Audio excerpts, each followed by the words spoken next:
बचपन में आपने गुलिवर के दिलचस्प सफ़र वाली कहानियां तो जरूर पढ़ी होंगी।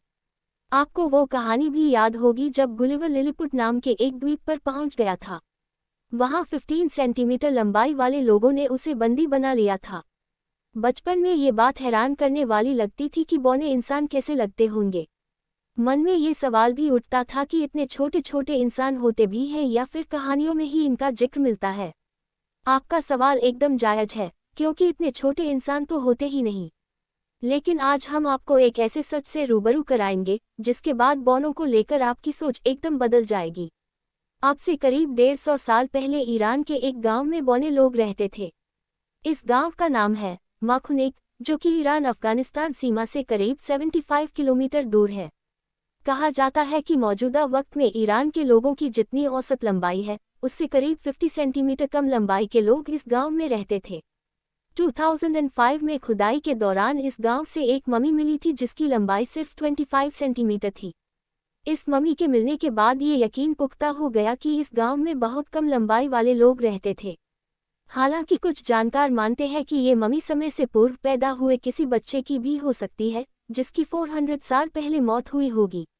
वो इस बात पर विश्वास नहीं करते कि माखुनिक गांव के लोग बौने थे। दरअसल माखुनिक ईरान के दूरदराज का एक सूखा इलाका है। यहाँ चंद अनाज, जौ, शलजम, बेर और खजूर जैसे फल की ही खेती होती थी। इस इलाके के लोग पूरी तरह से शाकाहारी थे। शरीर के विकास के लिए जिन पौष्टिक तत्वों की जरूरत होती है वो इस इलाके के लोगों को नहीं मिल पाते थे। यही वजह थी कि यहाँ के लोगों का शारीरिक विकास पूरी तरह से नहीं हो पाता था। ईरान में चाय का चलन बड़े पैमाने पर है, लेकिन माखुनिक गांव के लोग चाय का सेवन अपनी शान के खिलाफ समझते थे। माना जाता था कि जो लोग अफीम का नशा करते थे वही नशेड़ी चाय भी। माखुनिक गांव ईरान के दीगर आबादी वाले इलाकों से बिल्कुल कटा हुआ था। कोई भी सड़क इस गांव तक नहीं आती थी, लेकिन 20वीं सदी के मध्य में जब इस इलाके तक सड़कें बनाई गई, गाड़ियों की आवाजाही इस गांव तक पहुंची, तो यहाँ के लोगों ने ईरान के बड़े शहरों में आकर काम करना शुरू किया। बदले में वो यहाँ से चावल और मुर्गे अपने गांव लेकर जाते थे। धीरे धीरे यहाँ के लोगों का खान पान बदलने लगा। नतीजा ये हुआ कि आज इस गांव के करीब 700 लोग औसत लंबाई वाले हैं, लेकिन इस गांव में बने पुराने घर आज भी इस बात की याद दिलाते हैं कि कभी यहाँ बहुत कम लंबाई वाले लोग रहते थे, पिया करते थे। माखुनिक गांव ईरान के दीगर आबादी वाले इलाकों से बिल्कुल कटा हुआ था। कोई भी सड़क इस गांव तक नहीं आती थी, लेकिन 20वीं सदी के मध्य में जब इस इलाके तक सड़कें बनाई गई, गाड़ियों की आवाजाही इस गांव तक पहुंची, तो यहाँ के लोगों ने ईरान के बड़े शहरों में आकर काम करना शुरू किया। बदले में वो यहाँ से चावल और मुर्गे अपने गांव लेकर जाते थे। धीरे धीरे यहाँ के लोगों का खान पान बदलने लगा। नतीजा ये हुआ कि आज इस गांव के करीब 700 लोग औसत लंबाई वाले हैं, लेकिन इस गांव में बने पुराने घर आज भी इस बात की याद दिलाते हैं कि कभी यहाँ बहुत कम लंबाई वाले लोग रहते थे। इस प्राचीन गांव में करीब 200 घर हैं, जिनमें से 70 से 80 ऐसे घर हैं जिनकी ऊंचाई बहुत ही कम है। इन घरों की ऊंचाई महज 1.5 से 2 मीटर ही है।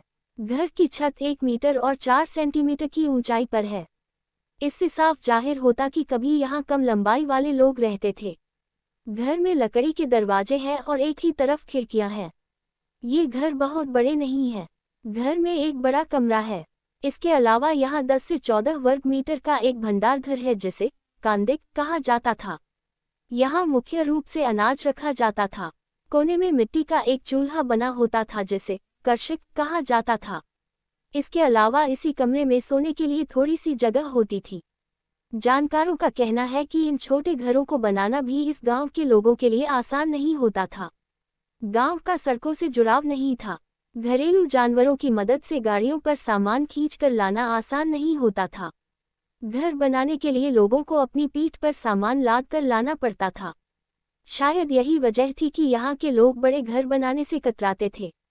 साथ ही छोटे घरों को ठंडा या गर्म करना आसान होता था। इसके अलावा हमलावरों के लिए इन घरों को पहचान पाना मुश्किल होता था। हालांकि आज इस गांव के हालात काफ़ी हद तक बदल गए हैं। सड़कों की वजह से ये गांव ईरान के दूसरे इलाकों से भी जुड़ गया है। फिर भी यहाँ जिंदगी आसान नहीं है। सूखे की वजह से यहाँ खेती बहुत कम होती है, लिहाजा यहाँ के लोगों को अपना घर बार छोड़कर दूसरे इलाकों में जाना पड़ता है।